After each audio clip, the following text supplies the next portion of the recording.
আমি ধরে নিলাম শেখ মুজিব খুব খারাপ লোক, খুব খারাপ লোক। আপনি শেখ মুজিবুর রহমানকে মেরে ফেললেন, কারণ খারাপ লোক।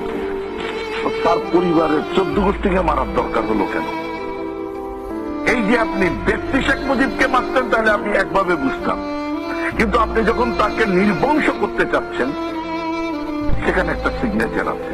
আর আজকের এতদিন পরে আদালতে এসে যখন বলছে আপনি সেটার সাথে যুক্ত, তখন আমাকে 3 বার চিন্তা করতে হবে। আপনি কোন ব্যক্তি শেখ মুজিবকে মারেননি। Sheikh Mujib was the physical embodiment of independence. আপনি স্বাধীনতার মূর্ত প্রতীককে হত্যা করেছেন। আপনার সাথে আমার কিন্তু আর হবে না। এই জায়গায় পরিষ্কার করা উচিত। আমি আজকে আপনার সাথে বসে আছি, গুড এনাফ। আমি কালকে তো আপনাকে রাস্তায় গুলি করবো তো। আমি এই ওপেন মিটিং এ বলছি করবো তো, মানে আপনার সাথে আমার রিলেশনটা সে জায়গায় দাঁড়িয়ে আছে। You are denouncing my independence. আপনি এই 2 দিন আগে আল কায়দার বক্তব্যের সাথে আপনার বক্তব্য মিলে যায়।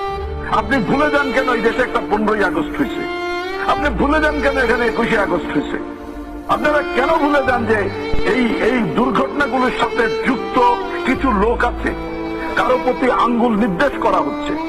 আপনার 10 ট্রাক অস্ত্র এসছে, আপনি সেটার সাথে যুক্ত হয়ে যাচ্ছেন। 21শে আগস্টের হচ্ছে, গ্রেনেড নিক্ষেপ হচ্ছে, সেটার সাথে যুক্ত হয়ে যাচ্ছেন।